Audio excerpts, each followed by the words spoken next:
Suppose करो कि तुम एक बिजनेस स्टार्ट किया, ठीक है। अब उस बिजनेस में तुमने अपने से 5 लाख का कैपिटल इन्वेस्ट किया, तुम्हें और कैपिटल चाहिए। अब तुम्हारे पास ऑप्शन है, वो कैपिटल तुम कैसे एक्यूमुलेट कर सकते हो, यानी कि कैसे कलेक्ट करोगे, उसके तुम्हारे पास ऑप्शन है। क्या ऑप्शन?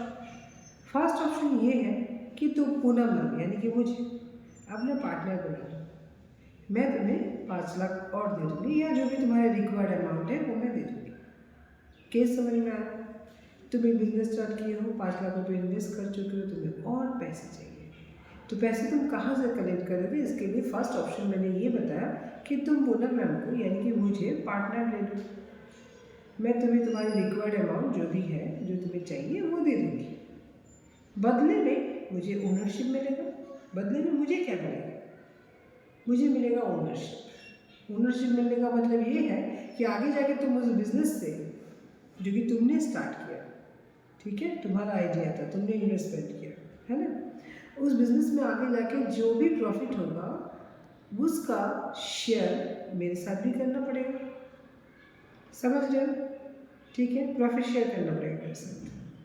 जब तुम मुझे पार्टनर बना लोगे, अगर पैसे तुम मुझसे ले रहे हो पार्टनर बना के, तो इन दैट केस तुम्हें क्या करना पड़ रहा है? फ्यूचर में जाके तुम्हारा जो भी प्रॉफिट होगा वो तुम मेरे साथ क्या करोगे? शेयर करोगे।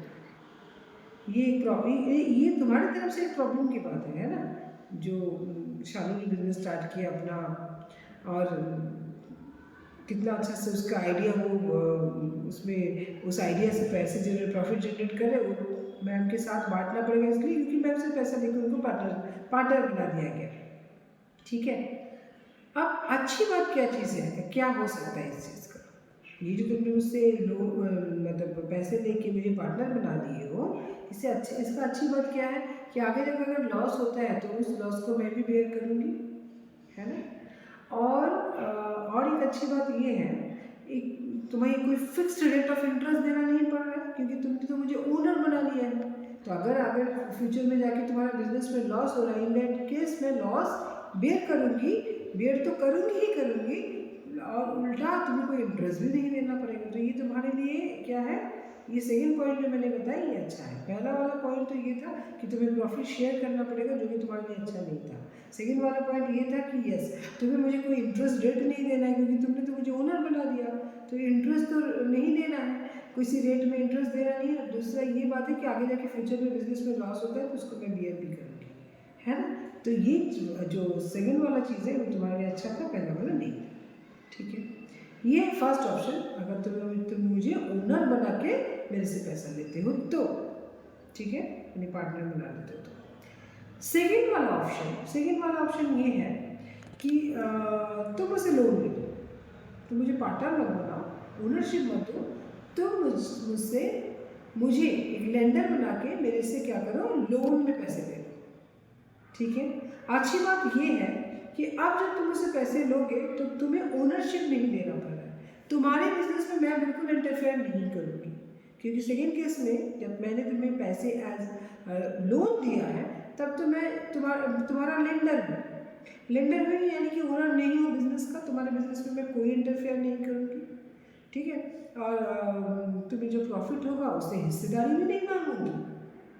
बस एक चीज़ क्या है, टाइम में तुम्हें मुझे अपना जो रेट ऑफ इंटरेस्ट पे तुमने मुझसे पैसे लिए हो वो दे दोगे। समझ में आया? तो लोन से अगर तुम पैसे ले रहे हो, तो अच्छी बात क्या है? अच्छी बात यह है कि तुम्हें ओनरशिप नहीं देना पड़े, तुम्हारे बिजनेस में कोई इंटरफेयर करेगा नहीं, और तुम्हें अपना प्रॉफिट का हिस्सा भी किसी को नहीं देना है। बुरी बात यह है कि बिजनेस में अगर फ्यूचर में जाकर लॉस भी हो रहा है या जो भी हो रहा है, तुम्हें क्या करना है? मुझे जो रेट ऑफ इंटरेस्ट पे तुमने मुझसे पैसे लिए हो वो तो तुम्हें देना ही पड़ेगा, ठीक है।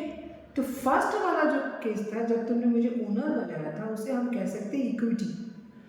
और सेकेंड वाला केस जहाँ पर तुमने मुझसे लोन में पैसे लिए रहे हो, वो है डेप्ट। तो बच्चे अक्सर ये समझ नहीं पाते कि इक्विटी और डेप्ट क्या है। इक्विटी मतलब जब आप क्या कर रहे हो? ओनरशिप बेच के पैसा ले रहे हो, और डेप्ट मतलब जब आप क्या कर रहे हो? एज ए लोन पैसा ले रहे हो। ठीक है।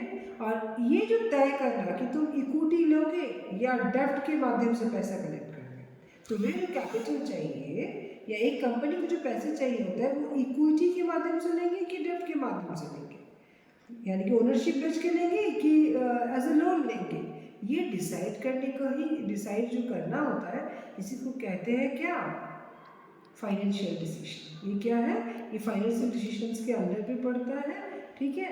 डेब्ट और इक्विटी का रेशियो तय करना ही कैपिटल स्ट्रक्चर का पार्ट है। कैपिटल स्ट्रक्चर क्वेश्चन आता है व्हाट इज कैपिटल स्ट्रक्चर, तो आप बता सकते हो कि डेब्ट और इक्विटी का क्या पोर्शन रहेगा, यानी कि कितने पैसे डेब्ट के माध्यम से लेगा एक कंपनी, यानी कि एज लोन लेगा, और कितने पैसे ओनरशिप को बेच के लेगा, उसका जो डिसीजन होता है, हाँ ठीक है, वही कैपिटल स्ट्रक्चर है, ठीक है। कितना रहेगा, कितना रेशियो रहेगा, मेरा कितना परसेंट डेब्ट रहेगा, कितना परसेंट इक्विटी रहेगा, वही दैट प्रोपोर्शन इज कॉल्ड क्या, कैपिटल स्ट्रक्चर, ठीक है।